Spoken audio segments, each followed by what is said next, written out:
22,876 miles.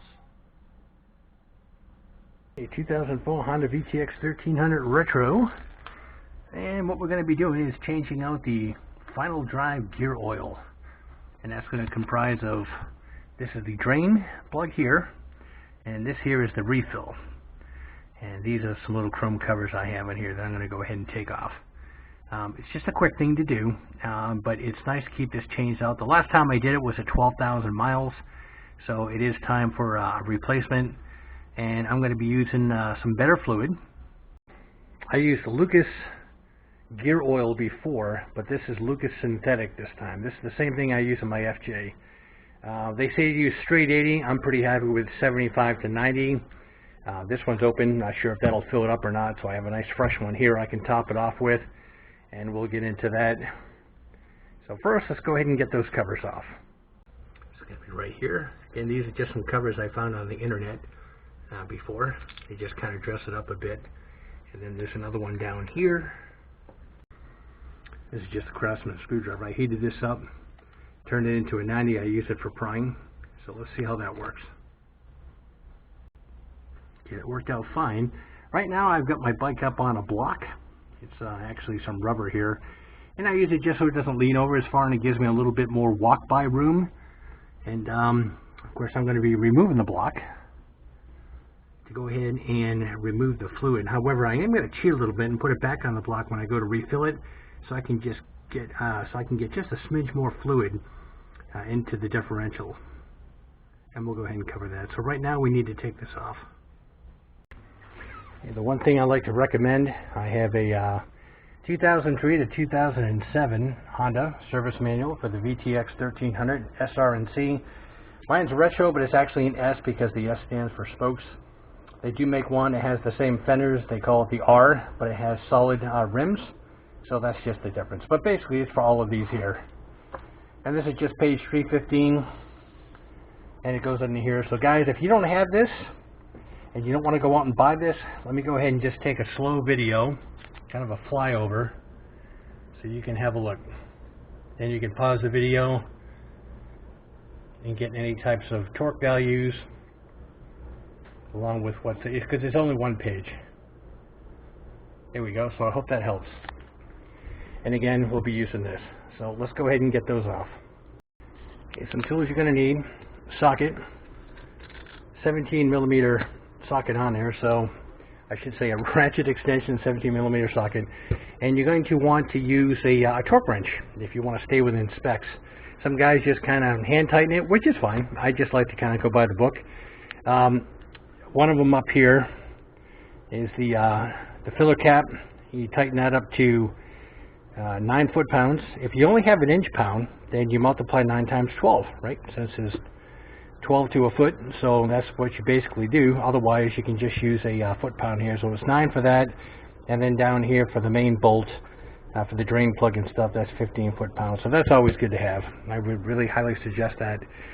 So what I've done here, of course, we have the infamous paper towel, but we have a little drainage thing down here.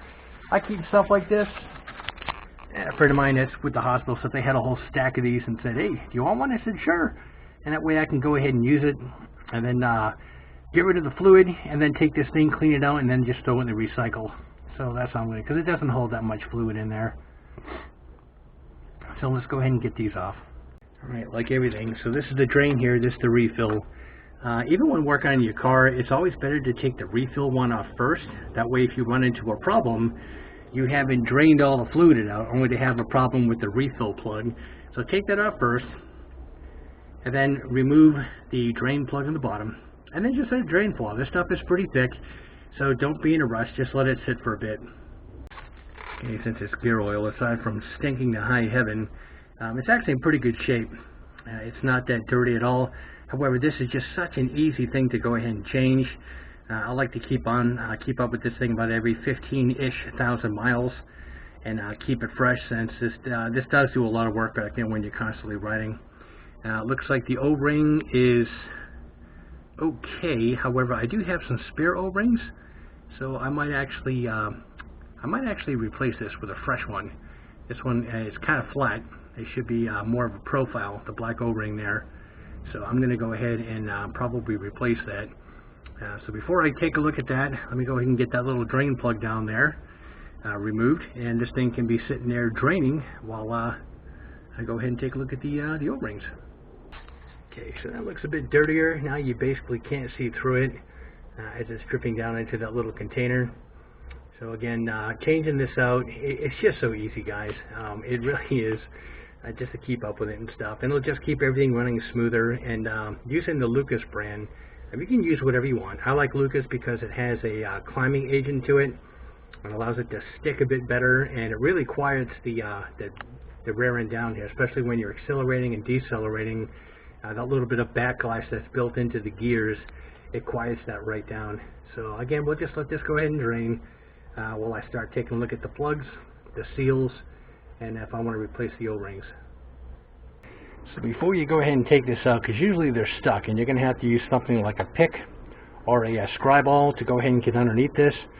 So before you do that, the best thing to do is to make sure that you have the right side. Just in case you don't, then you can always take the chance of reusing this one before you go ahead and mutilate it trying to get it out of there.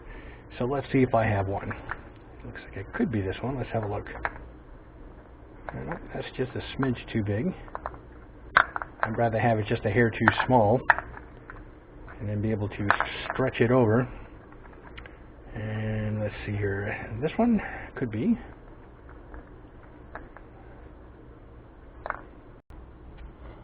This is what I was talking about. A little all pick. This comes in a set, Pittsburgh. So basically this was from Harbor Freight Tools. So we'll go ahead and pry this out of here, and we'll match it up to an O-ring. That's pretty close, and that should do the trick. Basically, this one's kind of crispy critter feeling. It's really stiff, and I did have to mangle it a bit with the awl to get it out of there. And it looks like this one here is actually pretty darn close. So let's go ahead and put this in there and see what kind of fit that is. Alright, so that's so ridiculously close, it looks like it fit. And I'll just double check as this goes on. It's just a smidge big. It looks like it's about a ½ millimeter too big, but as you press this in, of course, it makes a tighter fit inside there. And this should be just fine. And of course, the profile of the O-ring is actually sticking up, which is what we wanted. So we'll go ahead and use this, and at least we've replaced this old O-ring, like I said, which was kind of getting stiff, crispy, and it was flat on one side. And now we'll just go ahead and get the plugs cleaned up. This is the actual drain plug itself, and you can see by the profile of this aluminum washer that's on there, which also acts as the seal, is in really good shape, so I'm not going to bother messing with it. There is a magnet on the top, and you can see some gunk and stuff in there. So let's get that cleaned out so we can do a before and after. So this is before, and that's the after inside that. Did have some gunk, just a little bit of metal, which is common, but that's why I like to keep this stuff changed and let this fluid basically do its job and try to protect those gears. So, and switching to a full synthetic is actually just better than using straight up stuff, and I'm a big fan of Lucas. So anyway, so this was definitely worth changing just by the condition of some of the material that's in there. A little tip, we have a nice fresh O-ring on there, and this thing is going to spin as it tightens, and we don't want to be tearing up the surface of that.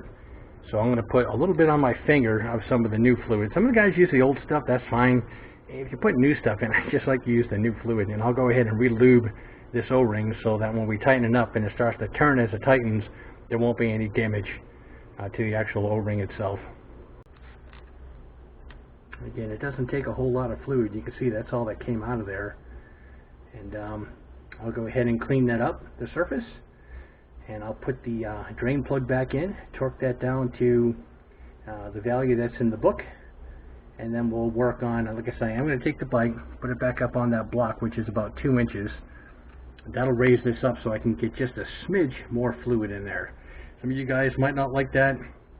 Other guys won't care. I know this is designed to have a splash effect that's in there. However, just a smidge more fluid, for me, just me personally, never really hurts anything. So that's the way I'm going to do it. That's it, guys. Not a whole lot of fluid. Like I said, it is well, it's opaque in the bowl, however, is kind of translucent when it was coming out. It's nice and clear. Again, there's some of you guys, oh, that's fine, I don't really care, but I do. I mean, I've had this bike since '04. I keep it like new. I just want it running top notch, and I want all the gears and all the mechanicals to last as long as they can. And that's the thing about the Japanese bikes. If you just take care of the fluids, you can get quite a few miles out of these bikes, more so than any other bike that's out there. So the drain plug is 15. Let me go ahead and set the torque wrench to 15, and we'll get that torque down. Now we'll get the bike up on the block. Again, you don't have to do that. The book says leave it on the side stand. I just like to get just a smidge more fluid in there, so I'm going to put it up on the block. And I'm going to add, like I said, the Lucas here. Okay, with the torque wrench set for 9 for the actual fill plug when we do that. So the bottom's in, and what we're going to do is fill this up until it starts to drain out. So I'll put the little catch tray back under there, and once that starts to drain out, it's full. It's not going to take a whole lot. So let's get some fresh fluid on the old finger and go ahead and coat that O-ring. The O-ring is coated. At the same time, I took a little bit and just put it around this lip here also. Again, guys, that's so important. That way when you tighten it up, you don't tear up the O-ring and you get a nice good seal. So now I'm going to go ahead and take the fluid and put it in there and start pumping the old fluid in.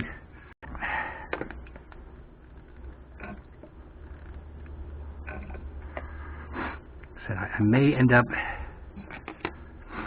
okay, I don't think that's full. I think it's just the angle I had this thing at. So let's make sure. I'm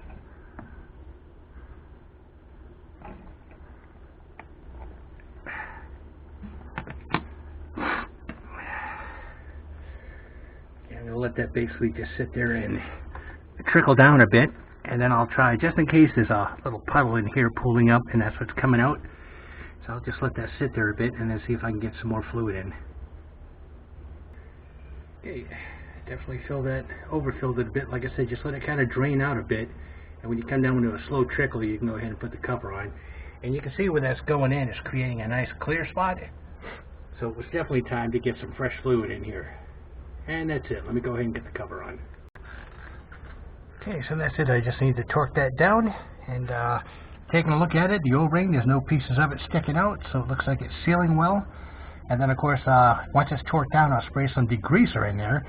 That way it's not a dirt magnet as you're driving around. And then we'll get the covers on.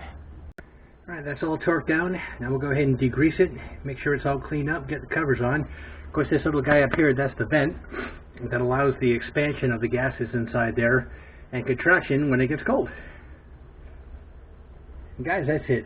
It takes longer to film this than it does to actually do the job. It'll probably take you about 5 or 10 minutes, especially as long as you have everything. So again, I'm going to leave this little drip tray down there. I'm going to get some degreaser, clean that all up, and get the caps on, and that's it. Okay, that's it. All cleaned up, buttoned up, and torqued up. Now we got nice fresh fluid in here. The next time I ride it, it should be even quieter. So that's it, guys. I bought this new in 2004. Like all my vehicles, I take care of them. It's nothing. It's some guys say, "Oh, it's a sign of a sick mind." Well, you know, to me, if you get a dirty bike or a dirty car, that's the sign of a lazy ass. So the best thing to do is take care of your bike. That way, you don't start drooling and want another one, unless it has something to do with power. But if you let your bike go and it looks like crap, then of course you're going to want another one. So anyway, I intend to keep this. It's 19 years old now, and again, it still looks brand new, as far as I'm concerned. Guys, I apologize. I haven't done any videos for a while. I've been training with an airline on a new jet. It's actually a jet I'll be teaching. So I've been out for a few weeks, just trying to get a video here and there in between classes and whenever I have a break. So all I had time for this time was, of course, the bike. And maybe one of these days I'll have something new on the FJ, but if you guys own an FJ, you know the darn things last forever. And I kind of ran out of stuff to talk about. However, I'm sure there'll be things coming up. There is an oil change coming up. We might talk about that a little bit. But anyway, I've been doing the bikes and actually riding these as much as I can, because this one here gets about 46 miles to the gallon. The VMAX, a lot more power. This only gets about between 38 and 40, relatively speaking when I say only. My FJ, well, if you guys own an FJ, you know what that's like. 17-ish In fact, if I ride around town, I actually get better mileage on the highway because I want to do 80 and a 70, and the supercharger kicks in, and my fuel line turns into a garden hose. So, needless to say, the bikes are a really good thing to take whenever I can to work. So, that's it. That's why it's been kind of quiet on the videos. So you know what to do. Like, subscribe, hit that bell notification for future content. I'll go ahead and get this one loaded and up on YouTube today.